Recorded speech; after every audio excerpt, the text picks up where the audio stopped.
When I opened my eyes in this new world, I was strapped to a cold metal chair, while a woman in a tailored suit looked down at me as though she were measuring meat. She spoke with that infuriatingly superior tone the wealthy seem to. Perfect from birth. Losing one kidney will not affect your health in any real way. Just give one to Hayden, and I promise I will not file for divorce. A human life is hanging in the balance. Ethan, I hope you can finally be generous enough to understand that. At the same moment, rows of blood red, comment scrolled across my vision like a ticker tape. Iconic angst incoming. The female lead is about to demand the male lead donate a kidney to her childhood sweetheart. The male lead is devastated, but because he loves her so deeply, he eventually caves. After the surgery, he discovers the sweetheart was faking the illness with a corrupt doctor. He confronts her, but she refuses to believe him and accuses him of being a jealous, pathetic husband. With one kidney gone and his spirit broken, the male lead spirals further into depression. Oh, the suffering. This is exactly what I subscribed for. Seeing me stay silent, the woman, whose name I now realized was Seraphina Vance, narrowed her eyes with thinly veiled irritation. Ethan, you're losing one kidney. Hayden will lose his entire life. Do the math. Genuine emotional blackmail delivered, with the confidence of someone reading the weather report. Without hesitation, I lifted my hand and slapped her clean across her perfectly contoured face. For a piece of garbage like you calling you human is an insult to the species. You want my kidney? Who do you think you are, the empress of organ harvesting? Divorce? Fine. I cannot wait to sign the papers. After cursing her out, I pulled out my phone and dialed 3 numbers. Hello, officer. I need to report an attempted illegal organ harvesting. The victim is me. I had transmigrated, and of all the bodies in all the worlds I had been, dropped into the male lead of a wildly popular tragedy romance, the kind designed from page 1 to grind its protagonist into dust. The female lead was a young CEO. 3 years earlier, her grandfather had been diagnosed with a terminal illness. A fortune teller insisted the only way to extend the old man's life was to find a man whose birth chart aligned perfectly with the family's destiny. The original Ethan's chart matched exactly, and the poor fool had also been secretly infatuated with Seraphina for years, so he agreed to marry her without hesitation. But Seraphina's heart had always belonged to another man. Even after the wedding, she treated her husband like furniture. She forbade him from working and forced him to play the role of obedient house husband. Then her old flame Hayden had returned from overseas, claiming he was dying of kidney failure. By a convenient stroke of fate, the original Ethan happened to be a perfect tissue match. In the original storyline, the original host had agreed to the surgery out of love. From there, the suffering only escalated. Frame-ups, a broken leg, betrayal layered on betrayal, until he finally walked out with nothing. Only then did the female lead realize she had loved him all along, and only then did she begin her own arc of redemption. The story ended with the couple raising 2 sons in domestic bliss. I was speechless. Where was the morality? Where was the justice? And more importantly, where the hell was the legal system? Torture me? Not in this lifetime. Serafina finally found her voice, her eyes burning with disbelieving fury. Ethan, you dare to strike me. You were trying to carve out my kidney. Beating you unconscious would still count as legitimate self-defense. The bullet comments exploded. What is happening? The male lead refused. He cursed her out, hit her, and called the police. Did the male lead get possessed? The plot is broken. Serafina lifted her chin and spoke as though quoting scripture. Hayden is my dearest friend. He is sick, and you have the chance to save him. What is so unreasonable about that? If it sounds so noble, why don't you donate yours instead? Chapter 2. Realizing I had no intention of backing down, Serafina scoffed. Ethan, I never imagined you could be this small-minded. You refuse to donate because you are jealous of what Hayden and I share. You took $5 million from the Vance family when the agreement was signed. Asking for a single kidney now is a fair return on investment. I laughed coldly. I married into the Vance family to save your grandfather's life. The $5 million was the price of the old man's continued breathing, and it never even touched my hands. Don't pretend you bought me wholesale. Ethan, how dare you wish death upon my grandfather? I am stating facts. Truth tends to taste bitter. She stood up and marched toward me, raising her hand to slap me. I caught her wrist mid-swing and returned the favor with a clean backhand. A perfect red imprint blossomed on her face. I have a documented case of clinical depression. Do you understand what it means to assault a person with a medical certificate? Serafina froze, her arms still suspended in the air. She knew about my diagnosis. She had simply never cared. The bullet comments lost their minds. Haha, the female lead is dumbfounded. The plot is shattered. The police arrived a few minutes later.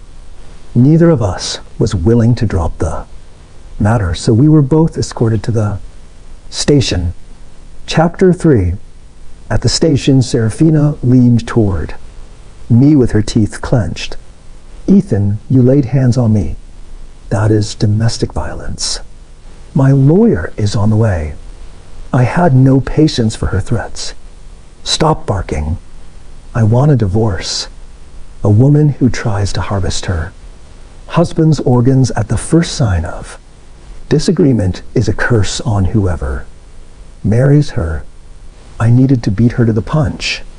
A woman as proud as her would explode at the idea that her unwanted husband had filed first. And as long as she was furious, I was content. Sure enough, the color drained from her face. The bullet comments completely lost their minds. Did I read that correctly? Who was this man, and what did he do with the male lead? The officer began the standard intake. Questions. Serafina cut in first. Officer, this man committed domestic violence. My lawyer is arriving any minute. Her lawyer entered, and they demanded the harshest possible penalty. The officer turned to me. Mr. Ward, Ms. Vance is accusing you of domestic violence. What is your response? I widened my eyes in mock shock. Officer, I have been wronged. I am the one who called the police. This woman, Serafina Vance, is my legal wife. She has been pressuring me to surrender one of my kidneys to a man she calls her dearest friend. I was frightened for my life, which is why I called the police. As for the slap, that was self-defense. Officer, does any of this sound like behavior a normal person would engage in? The officer's brow furrowed and his gaze slid over to Serafina. She bit her lip and dropped her eyes. Guiltily, Ms. Vance, organ trafficking is a serious crime. I was merely encouraging him to a charitable act. A voluntary donation. That is a lie. I slammed my hand on the table, and there is surveillance. Footage in the house that proves it. You offered me $5 million for the kidney. Her lawyer pivoted to the assault charge. I countered by producing photographs of my medical records on my phone, complete with the official depression diagnosis. My emotional state is unstable. I cannot be provoked the way she provoked me. The lawyer argued that depression typically manifested as withdrawal rather than aggression. I shrugged. That used to be true. Recent stress has upgraded the diagnosis. Call in a psychiatrist if you doubt me. Faking a mental health episode would be the easiest performance of my new life. With the officers gentle but firm mediation, both sides agreed to drop their charges and walk away. Chapter 4. As we descended the steps of the police station, Serafina called out to me from behind. Ethan, you have disappointed me beyond words. Do not come home for the next several days. Use the time to reflect on your behavior. She stood on the elevated step, looking down at me as though delivering a sentence. There was a flicker of satisfaction beneath her cold expression, as if she were certain I had nowhere else to go and would crawl back to apologize. I checked my pockets. Aside from a phone, the original host did not have a single coin to his name. Without his wealthy wife, even basic survival would be a problem. The bullet comments came flooding back. When you were slapping her, you were so confident. Now, let us watch you starve. Hurry up, kneel, and apologize so the flock can recover. A fine drizzle began to fall. Serafina's chauffeured Rolls-Royce pulled up to the curb, but she made no move to get inside. She stood with her arms crossed, watching me like a cat waiting for a wounded bird to drop. Ethan, do you understand what you have done wrong? Even if the heavens themselves descended, I would not be in the wrong. Today, too tired to indulge her, I pulled out my phone and dialed a number. If there was ever a moment to summon the devoted second female lead, it was now. A few minutes later, a sleek Porsche screeched to a halt in front of me. Out stepped Isabella Cross, the second female lead, tall and elegantly dressed, every detail of her appearance polished. The bullet comments exploded. No way. Is that not the Cross heiress? The second female lead. She has been hopelessly in love with him for years, but he always ignored her completely. Isabella crossed the distance and confident strides, opened an umbrella above my head and looked at me with quiet concern. Ethan, are you all right? She did not so much as glance at Serafina. Ethan, I will give you 3 seconds. Get over here. 3, 2. Isabella's expression dimmed. In the original timeline, she had loved the original host for years, only to be rejected because his heart belonged all the way to Serafina. But things were different now. I gently took the umbrella from her hand and smiled. Let's go. Thank you for coming to pick me up. A bright spark lit up her eyes. You do not need to thank me. The bullet comments completely unraveled. Fury. What do you think you are doing, male? Led? Chapter 5. The moment the Porsche door swung open, Serafina charged forward, her composure abandoned. The drizzle smudged her carefully painted face Ethan, if you walk out of here today, I will cut off your parents' medical funding immediately. The original Ethan's parents were in poor health and required enormous monthly expenses to stay alive. The $5 million had been almost entirely consumed by their treatment bills. The plot had been twisted into knots, specifically to ensure that the protagonist could never escape. What made it worse was that the original host was not even truly loved by his parents. They had been irresponsible in their youth, never bothering to raise him. Only after he graduated and found a job did they resurface, suddenly old and sick, and remembering they had a son. Let them face the consequences of their own choices, then parents who behave like that do not deserve the title. I am responsible only for my own happiness. The bullet comments buzzed in confusion. Has the male lead truly lost it? Forget it. The plot is beyond saving. Serafina stood frozen, Rorschach, spreading across her features. Without warning, I reached out, grasped her shoulders, spun her around, and stepped past her toward the car. Do not let me see you again. I climbed into Isabella's car, and we drove off. On the way, she kept stealing curious glances at me. After a long stretch of silence, she finally spoke carefully. Ethan, you seem different today. Of course I am different. I never much liked the person I used to be. Isabella's eyes curved into a quiet smile. No matter how you change, I think it is a good change. Now, that was something I liked to hear. Isabella arranged for me to stay in a private villa registered under her name. No one has ever lived here before, not even me. Take a look, and if you do not like it, I can show you other properties. This is fine. A pale flush crept up her cheeks. Then please get some rest. Early the next morning, my phone rang. It was the original host's mother, ordering me to come to the hospital. Chapter 6. When I walked into the hospital room, the original host's mother launched into a tirade. I think you have been too comfortable for too long. Hurry up and apologize to President Vance. If she wants your kidney, give her one. Without her, how are you going to pay for our treatment bills? His father, though looking gaunt, had no shortage of energy for insults.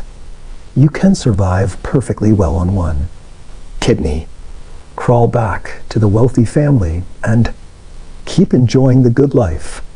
I looked at them coldly. You too keep saying it is just one kidney.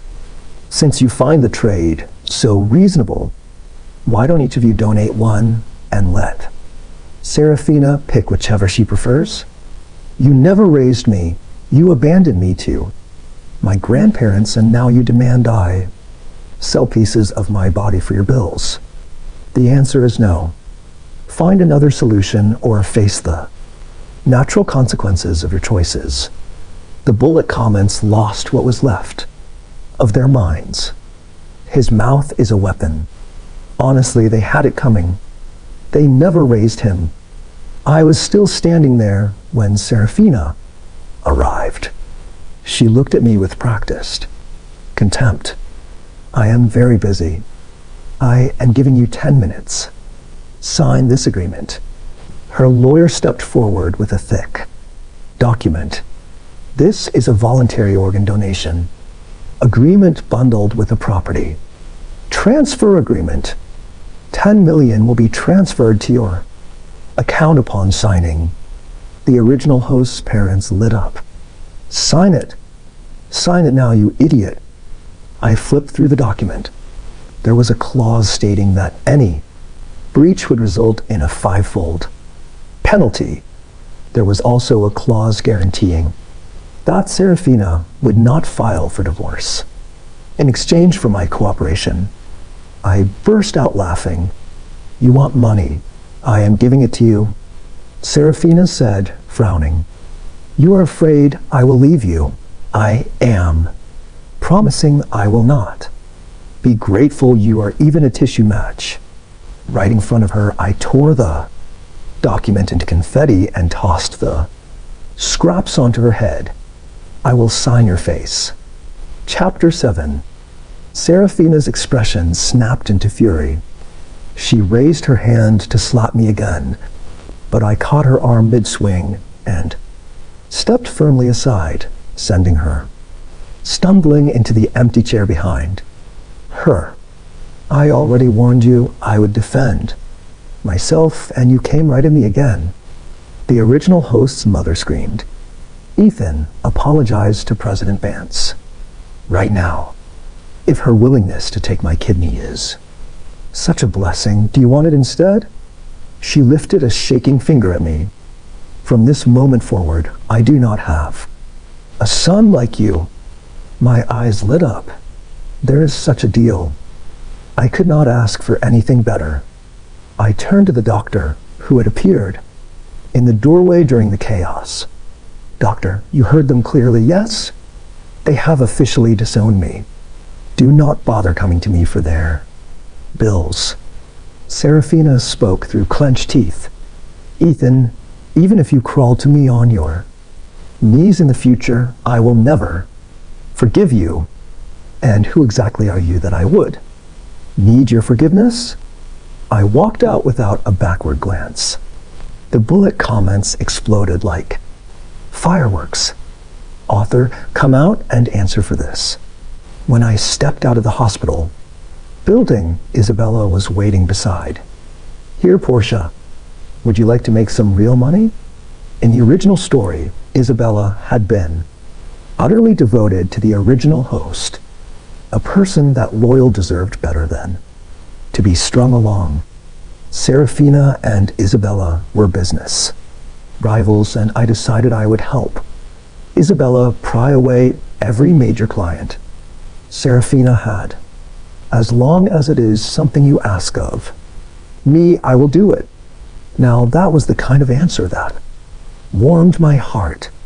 Over the following weeks, using my advanced knowledge of the plot, I helped Isabella siphon off several of Serafina's most lucrative partners.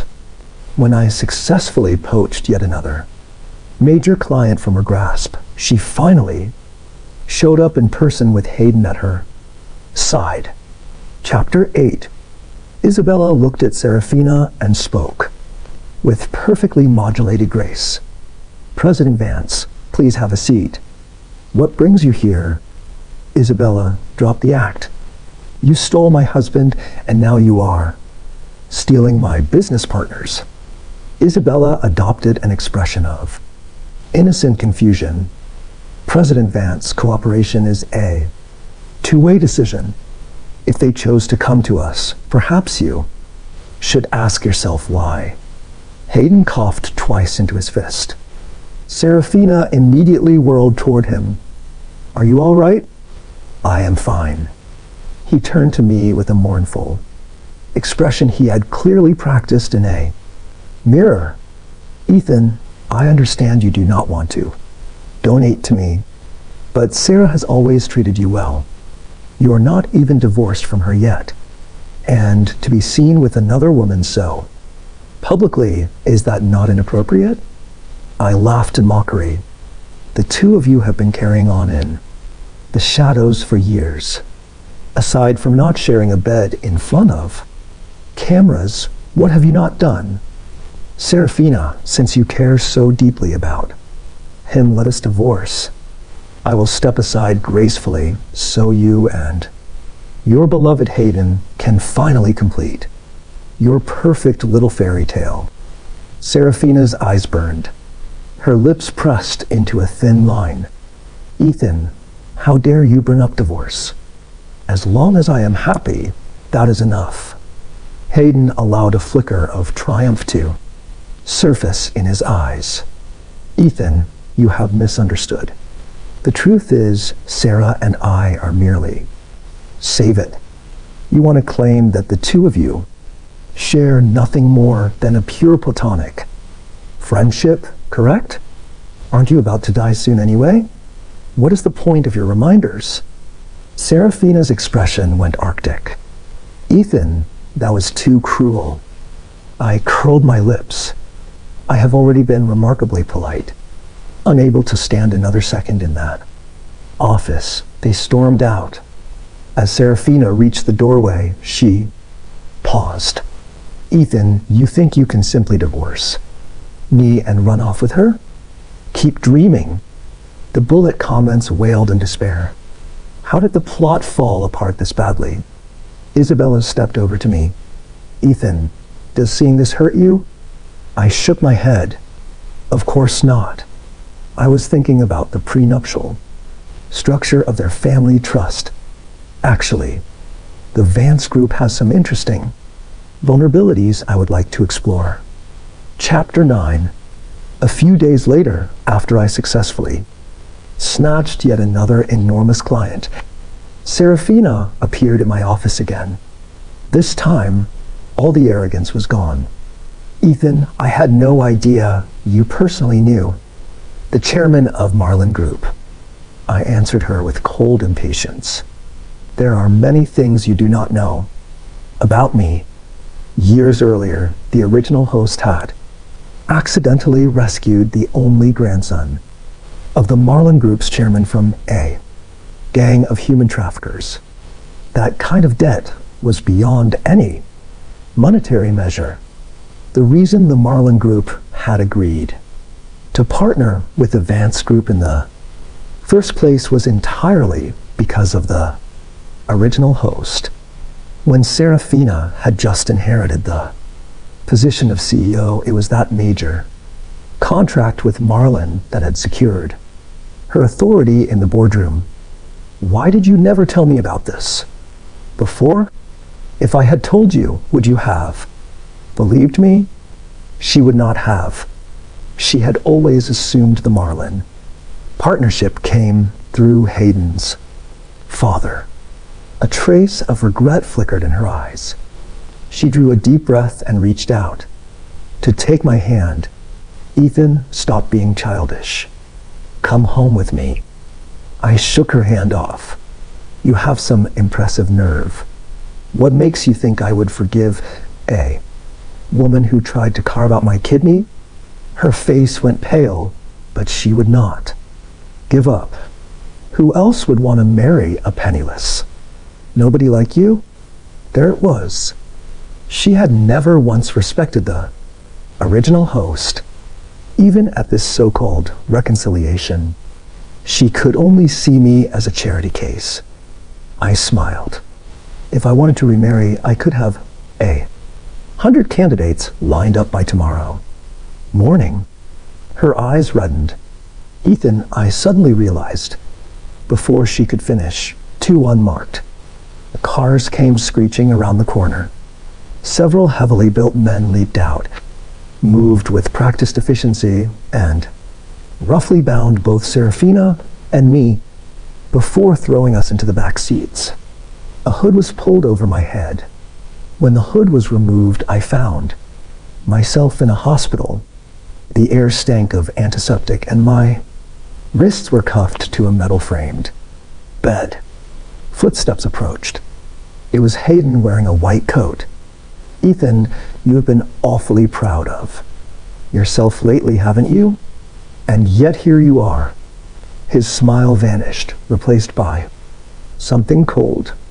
I asked for 1 kidney and you refused. Today I am taking both. Let us see how arrogant you can be.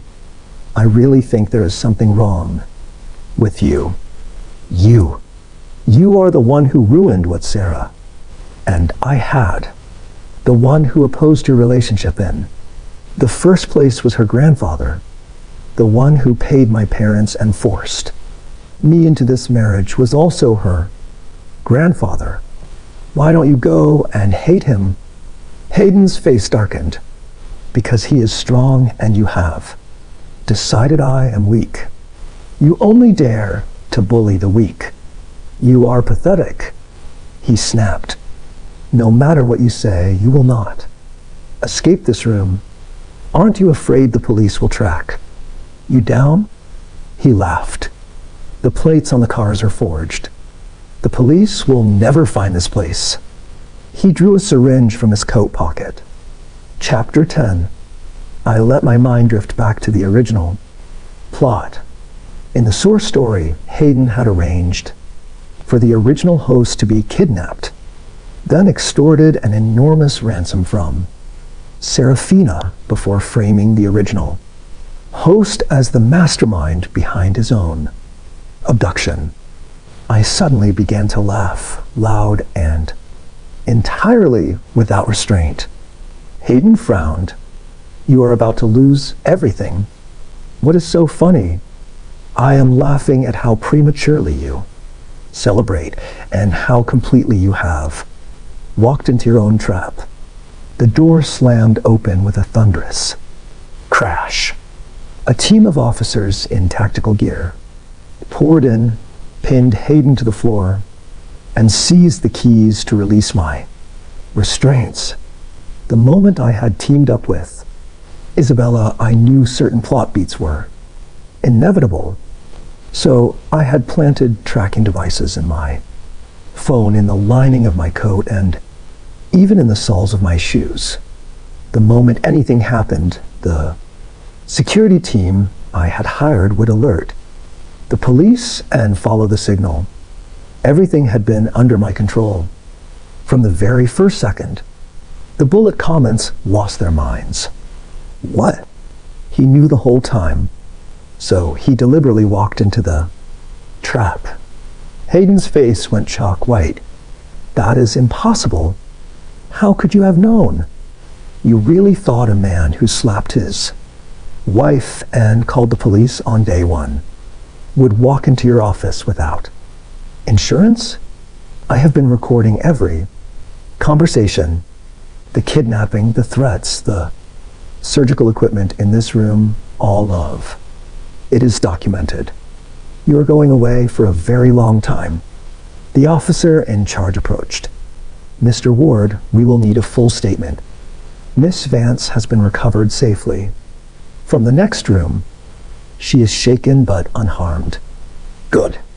She is going to need her energy. The fraud charges from the Marlin Group's preliminary audit alone should keep her legal team busy for years. I had been quietly forwarding evidence of every shady contract Serafina had ever signed to the appropriate regulatory bodies. The Vance Group would survive, but Serafina herself would be spending the next decade defending herself in courtrooms instead of arranging organ harvests. As for Hayden, the doctor he had bribed to fake his illness had also been quietly cooperating with the police for weeks. Conspiracy to commit grievous bodily harm, kidnapping, fraud. The list was long. I walked out of the abandoned hospital and did not look back. Outside, Isabella was waiting beside the car. I was worried, so I came along, she said cautiously. I smiled and gently rested a hand on her head. Would you mind changing your role in my life? Her bright, clear eyes blinked up at me. In confusion, what do you mean? But there was a flicker of hope in them. She could not entirely hide. Be my girlfriend. Once the divorce is finalized. A wave of color rose in her cheeks, and she nodded almost before I had finished speaking. After we got into the car, she pressed her lips together, gathering her courage. Could I not be your wife instead? Eventually, I laughed. That works too. Eventually, Isabella beamed with quiet, radiant joy. The divorce came through 3 months later. Serafina facing trial on multiple charges and the slow public collapse of her reputation, signed the papers without a single word of protest. Her grandfather recovering from his illness in a quiet country home, had finally learned the full truth of what his granddaughter had tried to do and had cut her off from the family trust entirely, he sent me a brief letter of apology, along with a generous gift, which I donated in full to a hospital that treated kidney patients who could not afford care. Hayden was sentenced to 15 years. The doctor who had helped him cooperated and received a lighter sentence. The original host parents, finally, forced to confront a son who would not be their personal bank, reluctantly entered a state-supported care program and never spoke to me again. I sent flowers on the appropriate holidays, paid for the basics, and otherwise lived my life. Isabella and I married a year after that, in a small ceremony with no cameras and no business partners. Just the two of us, her closest cousins, and a celebrant who clearly thought we were a very strange couple.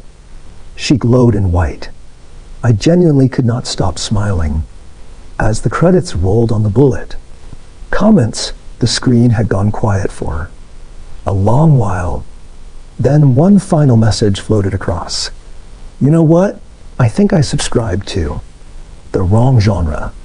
This one is actually pretty nice. I closed my eyes, leaned back into the seat beside my new wife, and finally let the noise of that other world fade away. For good.